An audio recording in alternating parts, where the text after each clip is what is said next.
Edward Snowden changed the world. But was it for the better? According to a new study, internet users are more cautious about their internet habits in the post-Snowden era. After the weasel-faced nerd trader told the... Wow, Andy wrote this story. Can you believe that? Right. Told the world about the NSA surveillance programs, internet interest in terrorism and national security has plummeted from 3 million views a month to 2 million.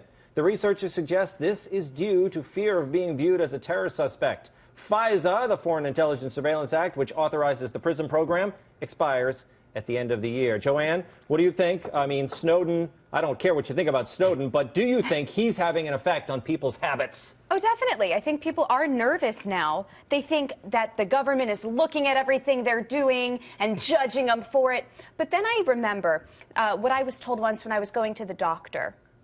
If you have a rash, which I didn't, but if you have a rash, your doctor has always seen worse.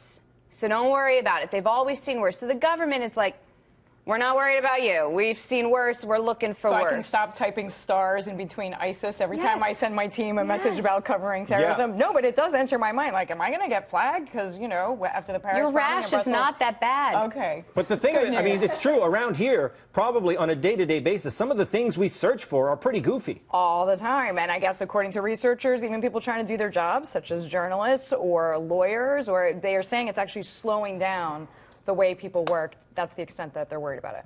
I could see, Rob Long, behind your eyes when Joanne was talking, when she was agreeing that our habits have changed. I could tell in your brain, I could say you were nodding your head, but you weren't really nodding, but I could tell inside you were. Because you're looking at my browser history?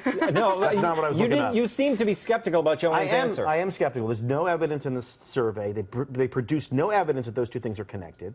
The idea that people are less interested in terrorism is kind of ludicrous. I mean, where's that? Just because their search terms went down? I mean, they get it on TV. Like, if you watch Fox News, it's all terrorism all the time when it's not Trump. You get plenty of terrorism information if you want on TV. Are you just making fun of the study because it's from Canada? And it also was from Canada. That was what was winding up. But it's Canadian. But also, look, people aren't worried that the government is going to look at their browser history. They're worried that their wives or girlfriends are going to look at their browser history. That's why they have the incognito thing on Chrome. That's why you have the thing on Safari. That's why you have all sorts of ways of not being, you know, of course, understood by the people who love you. Incognito, though, I don't like that because then you... You don't like it? Well, I don't like it because then you can't go back. I like going back through my history to see, oh, I was at that website yesterday. I got to go back there. So when you do incognito, you can't Do I have to explain to you? Do I have to pretend to explain to you while you pretend not to understand why you do like in the incognito function? Well, is that the game we're playing? Yeah, is that the game we're playing? I'm saying sometimes I want to go back to, like, how to help the orphans. I just don't remember that. Exactly. Like that. You've got to go back. Yeah. Well, Steve Byrne, what think you of Edward Snowden? Well, every time I see Eric Snowden on television, he looks like every white guy that's ever dated an Asian woman. Every Asian girl that ends up marrying a white guy is Snowden. It's so true. I think that photo was taken at a sake bar. Aren't they always so nice and quiet, those white guys at the sake bar? They always know everyone and they speak.